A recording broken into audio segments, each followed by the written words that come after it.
You are looking at Julian's pronunciation guide, where we look at how to pronounce better some of the most mispronounced words in the world, like this other curious word. But how do you say what you're looking for today?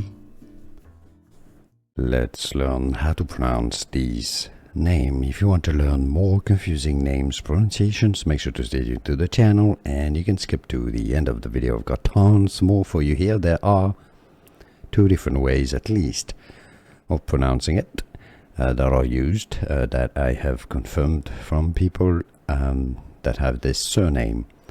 One is McKeown. McKeown, okay, so it's more like Mac and then Yown. McKeown. That's the first way.